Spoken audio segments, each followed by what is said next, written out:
para tanda tangan pejabat terkait, dan di sana juga ada foto yang selama ini beredar, yaitu seorang yang berkaca mata hitam dan berkumis. Artinya begini, perdebatan publik tentang apakah ijazah itu disita atau tidak hari ini sudah terjawab. Benar, ijazah itu telah disita. Akan tetapi perdebatan publik apakah ijazah itu asli atau tidak, nah ini memang kita harus menunggu pada proses pemeriksaan persidangan. Tetapi yang jelas kami sudah sampaikan bahwa ijazah tersebut fisiknya tidak beda dengan apa yang sudah beredar, yakni memang yang ada foto kacamatanya yang dulu juga pernah ya diperlihatkan kepada media yang tidak boleh difoto. Kami pun tadi begitu. Kami juga diperlakukan sama, tidak boleh memfotonya, tidak boleh menyentuhnya, hanya bisa melihatnya. Dan kami bersaksi bahwa ijazah itu disita. Ini kesaksian kami. Tapi yang kedua, terkait apakah ijazah itu asli atau palsu, tentu kami tidak bisa menyatakan ijazah itu asli hanya dengan ditunjukkan. Dan disinilah nanti proses persidangan.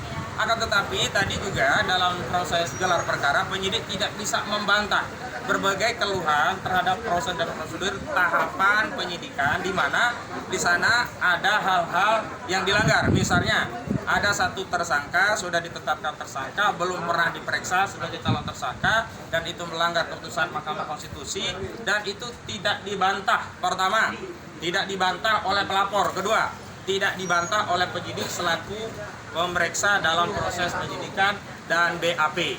Kedua, bahwa dalam prosesnya ada penyidik-penyidik yang secara material ya belum masuk kepada pokok perkara pada tersangka-tersangka, karena ada 3 tersangka ini sebenarnya secara material belum masuk pokok pemeriksaan. Pertama, Ibu Kurnia Triroyani dan Bapak Rizal Fadilah. Kedua, Bapak Roy Suryo. Kenapa demikian? Karena Kurnia Triroyani dan Rizal Fadilah dulu sempat menanyakan ijazah, kalau belum ditunjukkan maka belum bisa menjawab pertanyaan pada proses berita acara pemeriksaan.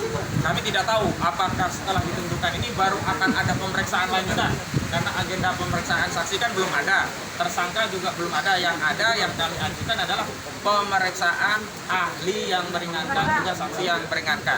Kedua juga sama, Saudara Rizal Fadilah juga berkeberatan saat itu untuk diperiksa sebelum ditunjukkan ijazahnya, dan tadi juga tidak dibantah bahwa belum ada proses pemeriksaan secara material terhadap keterangan Saudara Rizal Fadilah pada status sebagai tersangka, karena memang dulu belum pernah ditunjukkan dan sempat atau tidak mau memasuki proses pemeriksaan sebelum ditunjukkan.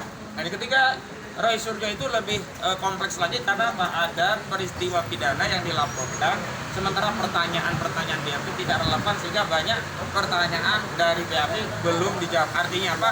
Secara material juga sama dengan tersangka yang sebenarnya belum diperiksa, jadi belum ada bukti-bukti dari unsur dari keterangan terdakwa atau calon terdakwa, atau dalam konteks penyidikan adalah calon tersangka, yang bisa dijadikan sumber penguatan unsur pidana sebagaimana dimaksud dalam putusan Mahkamah Konstitusi.